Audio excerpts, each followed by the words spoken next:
നിത്യ, ഈ ഭാഷകൾ ഇപ്പൊ ഏകദേശം എത്ര ഭാഷ കയ്യിലുണ്ട്? വേണ്ടി വന്നാൽ ഉപയോഗിക്കാൻ പാകത്തിന് എത്ര ഭാഷ പഠിച്ചു വെച്ചിട്ടുണ്ട്?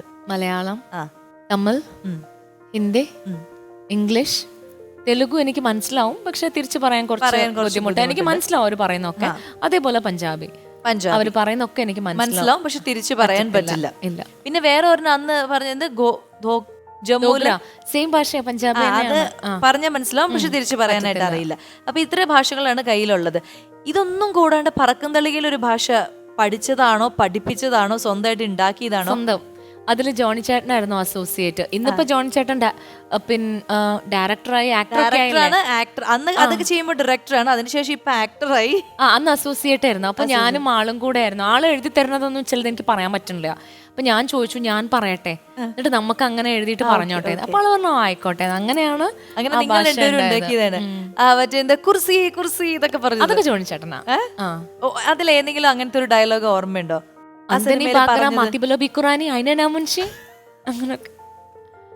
ഞാൻ ഇത്ര പ്രതീക്ഷിച്ചില്ല. അതായത് അപ്പം ഇത് നിത്യ ഉണ്ടാക്കാനായിട്ട് എന്തെങ്കിലും ഒരു ട്രിക്ക് ഉപയോഗിച്ചിരുന്നോ? നമുക്ക് വെറുതെ അങ്ങനെ ഉണ്ടാക്കാൻ പറ്റില്ല. ഞങ്ങള് കോളേജിലൊക്കെ അങ്ങനെ സംസാരിക്കുന്ന ഒരു ഇതായിരുന്നു. കോളേജിൽ കോഡ് ഭാഷയായിരുന്നു. ആ ഭാഷ തന്നെയാണോ അത്? കോളേജിൽ നിങ്ങൾ സംസാരിക്കുന്ന ഭാഷ തന്നെ, അല്ലാണ്ട് ഇത് നോർമൽ മലയാള ഭാഷയെ മാറ്റിയതാണ്? അപ്പോ അതും കുറേ ഉണ്ട്. അത് ഞാൻ ഏതൊക്കെയോ ഇന്റർവ്യൂവിൽ പറഞ്ഞിട്ടുണ്ട്. മറ്റേതില്ലേ, ഒരു പരസ്യമില്ലേ, എക്സ്ക്യൂസ് മീ ഏത് കോളേജിലാ, അതും തിരിച്ചു പറഞ്ഞിട്ടുണ്ട്.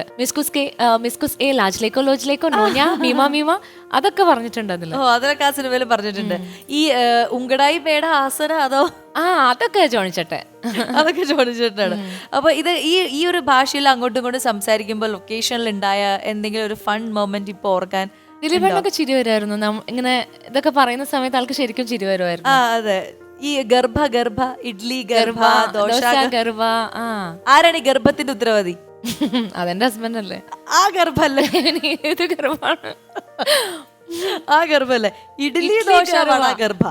ഉത്തരവാദി നമ്മുടെ വയറ് വിശന്നിട്ടല്ലേ. ജോണി ചേട്ടന്റെ ഐഡിയ ഒക്കെ തന്നെയാണോ? അത് നിത്യയുടെ ഐഡിയ ആയിരുന്നോ? അല്ല, ജോണി ചേട്ടന്റെ ഐഡിയ ആണ്. പിന്നെ നിത്യക്ക് ഇങ്ങനെ ചില ആളുകൾ നമ്മൾ പറഞ്ഞിട്ടുണ്ട്, ഒരു സിനിമയിൽ അഭിനയിക്കാൻ വരുമ്പോൾ അവരുടെ മനസ്സിലുള്ള ഒരു സങ്കല്പം എന്ന് പറഞ്ഞാൽ നല്ല കോസ്റ്റ്യൂം ഒക്കെ ഇട്ട് നല്ല മേക്കപ്പ് ഒക്കെ ചെയ്ത് അങ്ങനെയാണ്. പക്ഷെ നിത്യയെ കൊണ്ട് ചെന്നപ്പോ തന്നെ ഒരു വൃത്തിയില്ലാത്തൊരു വേഷവും. പക്ഷെ ആദ്യം എടുത്തത് ആ സിനിമയിലെ പാട്ടുകളായിരുന്നു. ഞാൻ ഭയങ്കര ഹാപ്പി ആയിരുന്നു.